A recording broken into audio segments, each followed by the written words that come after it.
Heyo, okay, so this is video number 7. And yeah, so I was with 2nd and 3rd grade. Once again, I'm always with them. They're my favorites.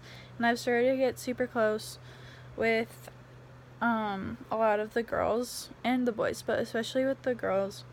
And they're obsessed with me. Every time they see me, they run and jump on me, and they always want to hold my hand and sit next to me and snack. And their names are McKinley, Sarah, Cadence. They're literally adorable, and there's a lot more, but I won't go into that. The reading for this video is on implications for teaching backstage racism. And one thing that stood out to me was like the journals that they wrote, and it was like a white girl lived with a black girl, and she was like, all her friends wanted to go and visit her dorm room, but then she was like, I don't know guys, one of my suite mates is black, like you're gonna have to be nice to her. That really stood out to me, because I was like, what do you mean you're gonna have to be nice to her? Like, she's literally a normal human that you would treat like a normal human. Why would it even matter? Like, why would you even have to say you're gonna have to be nice to her? And then she knew that all her friends were gonna make fun of her later. They'd be nice to her suite mate's face, but they'd make fun of her later for living with a black person.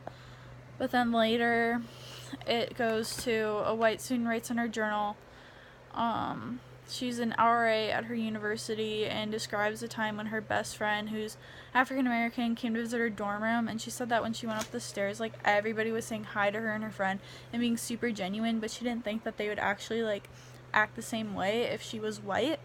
And so that's really interesting, because I feel like people need to cover up and be like extremely nice to blacks, because they don't think that, I don't know how to explain it, but it's like they think that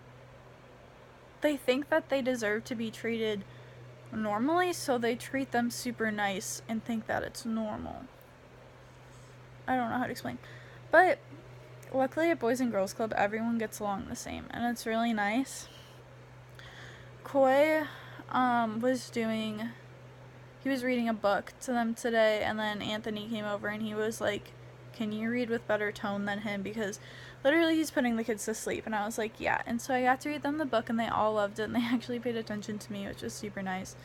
It was the cutest thing ever, and made me feel like an actual teacher, and I loved it. It was so much fun. But I know that there are problems with racism in schools, but from what I've seen, everybody loves equally and everyone plays equally at Boys and Girls Club with the people that I'm with, which is super nice. Mr. Anthony, he's African American, and they all adore him. And like, as it should be, like, but after reading all this, it's like, there is some hard truth out there.